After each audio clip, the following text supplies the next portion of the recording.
Olá, ouvintes, estamos aqui numa quarta-feira, dia 8 de maio, para falar do jogo da semana passada, que foi o primeiro jogo das oitavas de final da Libertadores, entre São Paulo e Atlético Mineiro.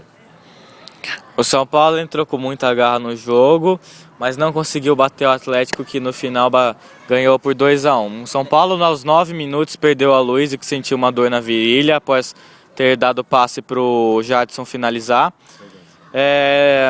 Quase no fim do primeiro tempo, o Lúcio foi expulso, levou um amarelo por uma entrada feia e depois ter reclamado com o juiz. Isso dificultou muito o jogo para o São Paulo. No segundo tempo, o Atlético conseguiu virar fazendo os 2 gols. Muitos torcedores do São Paulo, na verdade a maioria, estão culpando o Lúcio pela derrota, pois quando o Lúcio se machucou, colocou o Ademilson, que teve 4 oportunidades de gols e errou as 4, também não estão culpando o Ademilson. Depois o Ney Franco tirou o Ademilson para colocar o Rodolfo para compor a zaga. E no final o Rodolfo também saiu por causa de contusão. E hoje lá em Minas, o São Paulo tem de volta o Luiz Fabiano, que estava fora por suspensão do jogo da fase de grupos ainda. Agora o Luciano vai comentar sobre o jogo entre Emelec e Fluminense na semana passada. No jogo onde praticamente o Emelec não era favorito e o Fluminense, campeão brasileiro, já tinha total confiança de passar de fase, sem o Fred, mas com a equipe que tinha, era o favorito. Porém, aconteceu inesperado e tomou 2-1 no jogo de ida fora do Brasil. Agora o jogo é no Rio de Janeiro, no estado de São Januário. Resta para o Fluminense apenas 1-0, no que dá a vaga para ele por causa do gol fora de casa. Ou se quiser ganhar de mais gols e conseguir, vai ter que perder, mas lembrando que 2-1 leva o resultado para os pênaltis e qualquer empate desclassifica o Fluminense. Agora nós vamos falar sobre o jogo da semana passada também, de Boca e Corinthians, lá na Bombonera. Na Argentina, o Corinthians já tinha enfrentado o Boca e o Boca estava numa situação horrível. Tinha uma sequência de derrotas fenomenal e não tinha nenhuma vontade, praticamente nenhuma no jogo. Isso era o que pensavam os corintianos.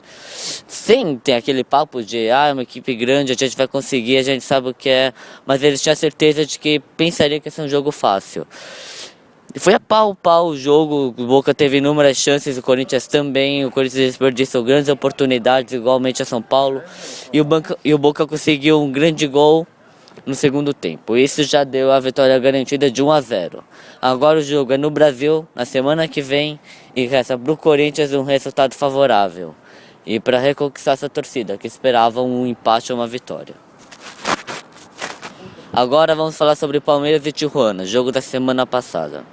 Lá no México, em campo artificial, grama artificial, o Palmeiras enfrentou o Tijuana, um time que conseguiu quebrar a sequência de vitórias invictas do Corinthians e enfrentou o Palmeiras.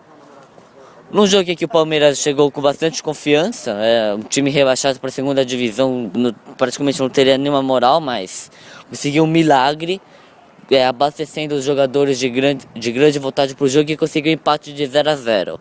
Isso em tese é bom, mas também é ruim, porque se empatar aqui de 1-1, 2-2, 3-3, o Palmeiras é desclassificado. Para o Palmeiras a única coisa que interessa é a vitória e para o Tijuana o empate.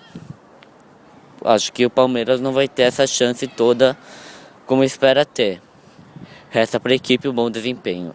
Agora vamos falar sobre a decisão da UEFA Champions League, marcada para o dia 25 de maio em Wembley, nos quais vai ser uma final alemã. O melhor campeonato vai ter esses 2 representantes, Borussia Dortmund e Bayern de Munique. O Borussia, com sequência de vitórias do campeonato alemão, conquistou o título no ano passado e no ano retrasado. E o Bayern, que acabou de conquistar o título, uma sequência de vitórias igualmente, mas muito melhor aqui do Borussia, algo assim fenomenal, inédito no campeonato alemão, quebrando todos os recordes, vai enfrentar o seu rival, que conseguiu grandes números contra o Bayern nos anos passados. Essa revanche numa final de Champions League, com um título que pro Borussia faz décadas que não conquista, e pro Bayern seria algo assim que necessita faz um bom tempo. Já chegou em finais contra a Internacional e contra o Chelsea, perdeu as duas e agora vai conseguir isso contra os dois. Agora vou passar pro João, que vai dar um comentário sobre essa final. E vale lembrar que o Borussia Dortmund e o Bayern de Munique tiveram um jogo treino nessa última semana, né? Porque eles se enfrentaram pela Liga Alemã, na qual o Bayern de Munique já ganhou há 3 rodadas atrás. Foi um jogo muito animado, foi um jogo muito rápido, eles jogaram com raça, queriam mostrar que eram melhor para poder ter vantagem na final. O Borussia Dortmund abriu o placar com o Piszczek, depois no segundo tempo Mário Gomes fez um gol de cabeça e no final Lewandowski ainda perdeu um pênalti. Foi um grande jogo. E agora, terminando, a gente vai falar do Paulista, do Campeonato Paulista, que é a semifinal entre Santos e Mojimirim, que o Santos ganhou nos pênaltis, teve empate de 1-1. E depois, no domingo, teve São Paulo e Corinthians, que também decidiram nos pênaltis, e que o jogo foi 0-0. Então, na final, que vai ser o final de semana que vem, vai ser a final do Campeonato Paulista entre Corinthians e Santos. Então é isso aí, ouvintes. Terminamos por hoje. Siga-nos no Twitter e no Facebook. Um grande abraço.